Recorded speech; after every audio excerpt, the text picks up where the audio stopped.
Number 1 channel उल्लेख news दिखाएगा आपको सिर्फ सच।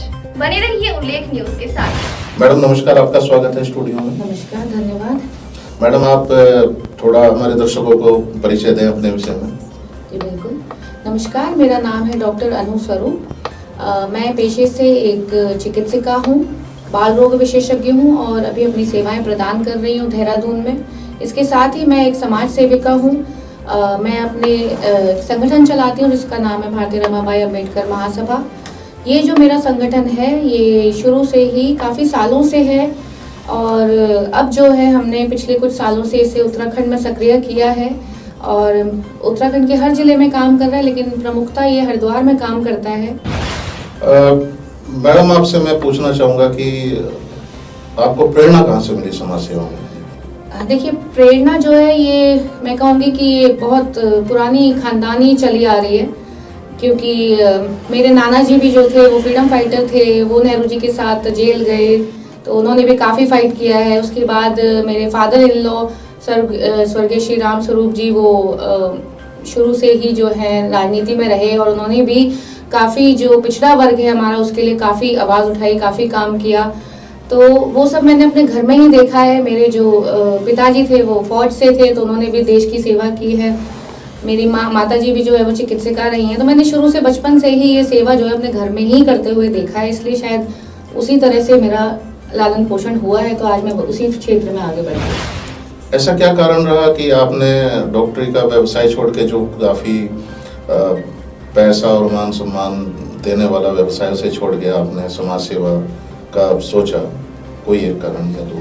हाँ, देखिए, पैसा कभी मेरे लिए वैल्यू नहीं रखता है इतना, बस जितना मिलता है खाने पीने के लिए उतना काफ़ी है। लेकिन हाँ ये है कि इंसान को वो काम करना चाहिए जिसको उसकी आत्मा को शांति मिले, एक सुकून मिले।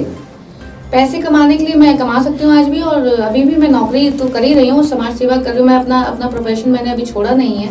मैं अभी भी जो है कैंप्स लगाती हूँ। मैं बाल रोग विशेषज्ञ हूँ तो मैं गरीब बच्चों को गांव में जा के देखती हूँ, उनको सही सलाह देती हूँ कि आप आगे की जाइए या ये सलाह मानिए मेरी। तो मैं वो अपना प्रोफेशन मैंने बिल्कुल भी नहीं छोड़ा, मैं अभी भी वो काम करती हूँ और मेरे हिसाब से तो इसी में जो है सुकून मिलता है, तो खुशी मिलती है, तो वही काम मैं करती हूँ।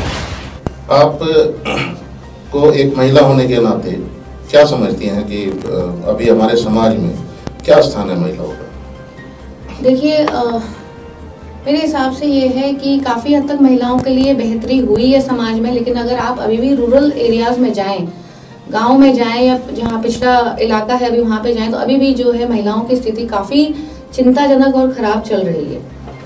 अभी भी आप देखिए तो वो तो बहुत नॉर्मल, आप सब जानते ही होंगे कि अभी भी जो है दहेज प्रताड़ना चल रही है, डोमेस्टिक वायलेंसेस चल रहे हैं, महिलाओं के साथ अत्याचार होता है। अभी भी उनकी मर्जी नहीं सुनी जाती, उनको आत्मनिर्भर बनने का मौका नहीं दिया जाता है।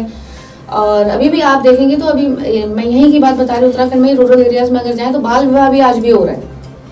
तो ये चीज़ें देखकर काफ़ी दिल दुखता है कि आज भी देश की स्थिति वहीं के वहीं है, कहीं ना कहीं है। क्या राजनीतिक रूप से असफलता है अभी हमारे समाज के लिए महिलाओं में? बिल्कुल, महिलाओं को अभी भी वो राजनीतिक दर्जा नहीं दिया गया जो उन्हें मिलना चाहिए। उन्हें बराबरी का दर्जा अभी भी राजनीति में नहीं मिला है। उन्हें अपना वर्चस्व दिखाने का जो मौका नहीं दिया जाता है राजनीति में, मैं अभी भी समझती हूँ। उनको ये एक मेल धारणा है इंडिया में, जो एक धारणा है कि महिलाएं कमज़ोर होती हैं, इन्हें इस फील्ड में नहीं आना चाहिए, इन्हें उस फील्ड में नहीं आना चाहिए। तो वो अभी राजनीति में कहीं ना कहीं अभी भी लोगों के दिमाग में ये बात है। तो बिल्कुल आप आना चाहिए राजनीति में? देखिए, मेरा मानना यह है कि राजनीति में आने के लिए वैसे तो अगर मैं वैसे आप सोचें, मेरा पर्सनल मत पूछें, तो मुझे लगता है कि राजनीति जो है थोड़ा वो जो कहते हैं ना इंग्लिश में कहावत है कि politics is a dirty game, वो मैं मानती हूँ। लेकिन ये भी मानती हूँ कि आज की डेट में हमें अपना कोई भी पहलू रखने के लिए या समाज में बदलाव लाने के लिए राजनीति बहुत जरूरी है। राजनीति से दूर नहीं रहा जा सकता। अगर आप पढ़े लिखे हैं, आप में हिम्मत है कुछ करने की, समाज सेवा करने की, तो राजनीति के बिना भी आप नहीं कर सकते। तो वो जरूरी है।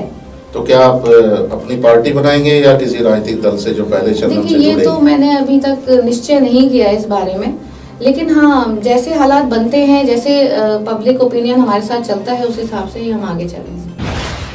समाज सेवा में आप किन्हें अपना अग्रणी मानती हैं, किस महापुरुष से आप प्रभावित हैं?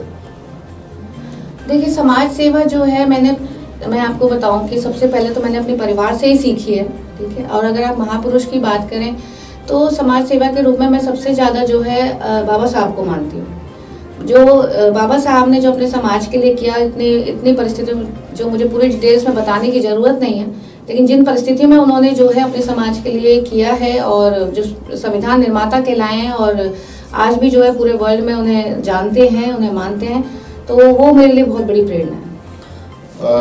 अगर आपको मौका दिया जाए किसी भी राजनीतिक दल के द्वारा, तो आप कहाँ से चुनाव लड़ना पसंद करेंगे? देखिए, हरिद्वार से मेरा शुरू से ही लगाव रहा है, और हरिद्वार में क्योंकि मैंने काम किया रूरल एरियाज में, मैं जाके मैंने कैंप्स लगाए और मैंने उनकी पर्सनल परेशानियां सुनी हैं, तो मुझे हरिद्वार से खास लगाव है। तो मुझे लगता है कि हरिद्वार से अगर मुझे मौका मिले कभी, तो मैं ज़रूर राजनीति में कदम बढ़ाऊँ। हरिद्वार जैसा एक पर्यटन क्षेत्र भी है और सीमावर्ती जिला भी है, तो यहाँ की क्या समझते हैं, आपकी कौन सी मुख्य समस्याएं हैं जो वर्ग को विशेष रूप से प्रभावित करती हैं?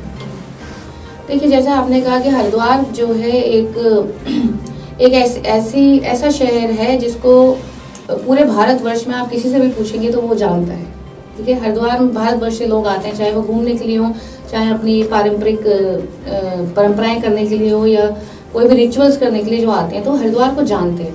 उस हिसाब से हरिद्वार अभी भी उस तरह से डेवलप नहीं हुआ है जैसा कि वो इंडिया के नक्शे पे होना चाहिए था। तो वो मैं मानती हूँ कि कहीं ना कहीं हरिद्वार पिछड़ा हुआ चल रहा है, और उसको आगे डेवलप करने की बहुत ज़रूरत है। एक क्वेश्चन मैं थोड़ा सा आपका पारिवारिक पूछूंगा कि जैसा कि सभी जानते हैं, डॉक्टर राजीव स्वरूप जी IPS हैं, फिलहाल DIG हैं, वो भी हरिद्वार में रह के गए हैं, तो बेहतर तरीके से हरिद्वार को जानते हैं। क्या आपको यहाँ की समस्याओं को समझने में, सुलझाने में उनसे किसी प्रकार का मार्गदर्शन मिलता है? जी बिल्कुल।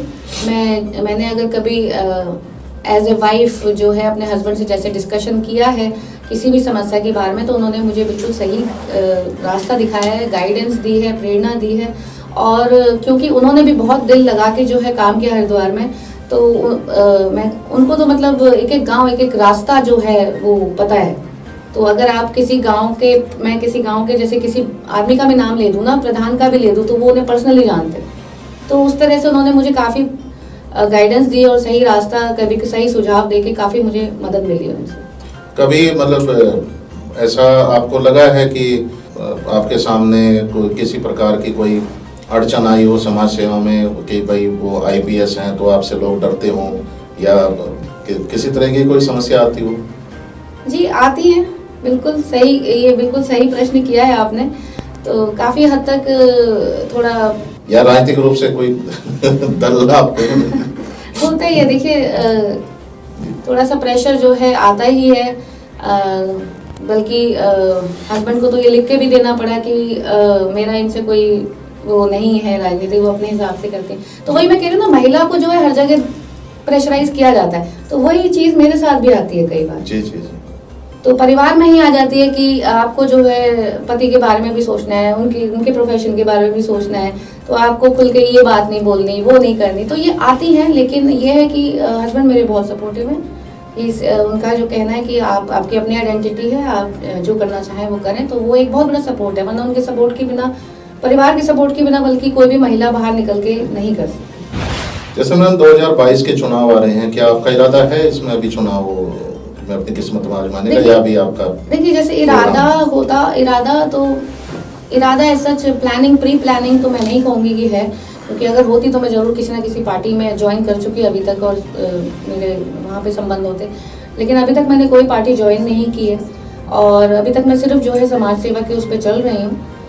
लेकिन जहाँ पे भी मैं काम कर रही हूँ, वहाँ से डिमांड पब्लिक की ज़रूर आ रही है कि आपको जो है राजनीति में आना चाहिए और थोड़ा करना चाहिए। तो देखते हैं आगे भविष्य में क्या है। तो मतलब 2024 तक अभी आपने सोच, मतलब स्थगित रखा है अपना प्लान? हाँ जी, थोड़ा लोकसभा चुनाव में आगे तो चल ही रहा है। चलिए, हमारी शुभकामनाएं आपके साथ। ये थी डॉक्टर अनु स्वरूप हमारे साथ, जो रमाबाई अंबेडकर महासभा की राष्ट्रीय अध्यक्ष हैं, उनसे हमारी बातचीत हुई। उनका कहना है कि महिलाओं को आगे बढ़कर निकल कर काम करना चाहिए, वंचित वर्ग के साथ काम करना चाहिए और अपने प्लान और अपनी समस्याओं के और जिले की और प्रदेश की समस्याओं के विषय में हमारा आज बैठ के काफ़ी डिस्कशन हुआ। अब हम लेते हैं विदा। धन्यवाद madam. Thank you so much. आप देख रहे हैं उल्लेख न्यूज, हर खबर पर पैनी नजर।